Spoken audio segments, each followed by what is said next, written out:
असली हीरा। असली हीरा बहुत समय पहले की बात है।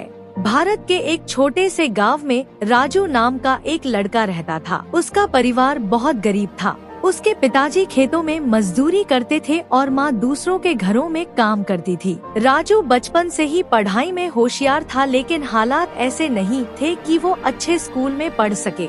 गांव के सरकारी स्कूल से ही उसने 10वीं तक की पढ़ाई की, वो भी आधे पेट खाकर। पर राजू में एक खास बात थी, उसने कभी हार नहीं मानी। तब बच्चे स्कूल से आकर खेलते, राजू घर आकर पुराने अखबार और किताबों से नई बातें पढ़ता रहता। उसका सपना था कुछ बड़ा करना, अपने परिवार को गरीबी से निकालना। राजू जब 12वीं में पहुंचा तो उसने शहर में जाकर पढ़ाई करने की ठानी, लेकिन पैसों की कमी थी। पिताजी बोले, बेटा, हम तेरे सपनों को पूरा करना चाहते हैं, पर हमारे पास कुछ नहीं है। राजू ने कहा, पापा, आप बस मुझे इजाजत दो, मेहनत मैं करूँगा।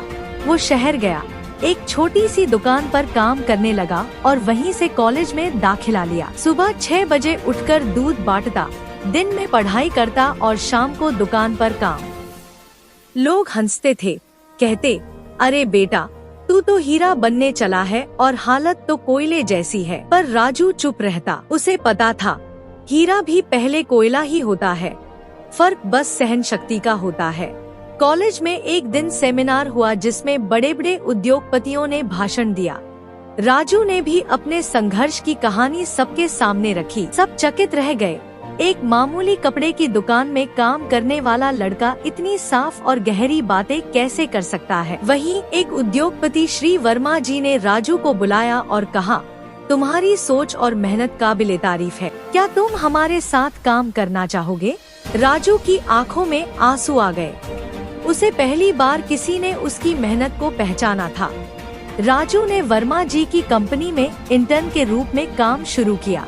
वह दिन रात मेहनत करता, ऑफिस में सबसे पहले आता और सबसे बाद में जाता। धीरे धीरे उसने सबका ध्यान खींचा। एक बार कंपनी में एक बड़ी समस्या आई, पुराने कर्मचारियों के पास हल नहीं था। राजू ने अपने तरीके से समाधान सुझाया और प्रयोग कर दिखाया। कंपनी को करोड़ों का मुनाफा हुआ। वर्मा जी ने राजू को प्रमोशन देकर असिस्टेंट मैनेजर बना दिया। 5 साल बाद राजू ने अपने दम पर एक नई कंपनी बनाई। वो अब एक सफल बिजनेसमैन बन चुका था, लेकिन उसने अपनी जड़ें नहीं छोड़ी। सबसे पहले अपने गांव लौटा, वहाँ एक स्कूल और लाइब्रेरी खोली। गरीब बच्चों के लिए मुफ्त शिक्षा, किताबें और इंटरनेट की सुविधा दी। राजू अब हीरा बाबू कहलाता था। वो हर साल गांव आता, बच्चों को प्रेरित करता और कहता, हीरे की कीमत उसकी चमक से नहीं, उसकी सहन शक्ति से होती है। जो दर्द सहता है वही असली चमक लाता है।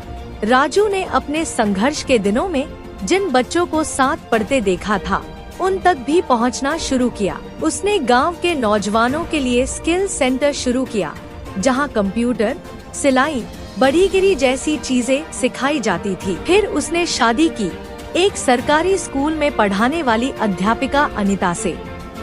अनीता भी राजू की तरह ही साधारण परिवार से थी, लेकिन उसके अंदर भी कुछ करने की आग थी। दोनों ने मिलकर शिक्षा और स्वास्थ्य पर काम किया।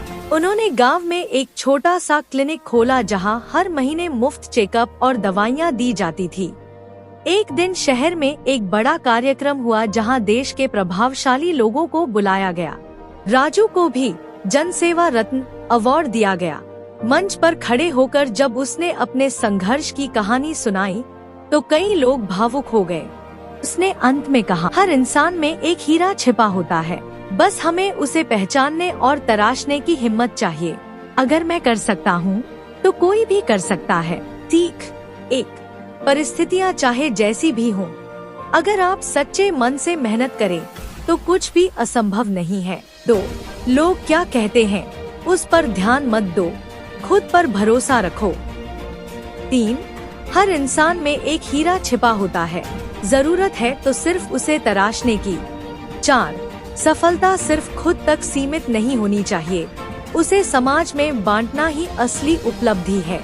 दोस्तों, अगर आपको ऐसी स्टोरीज पसंद आ रही है तो प्लीज चैनल को सब्सक्राइब, लाइक, शेयर करें।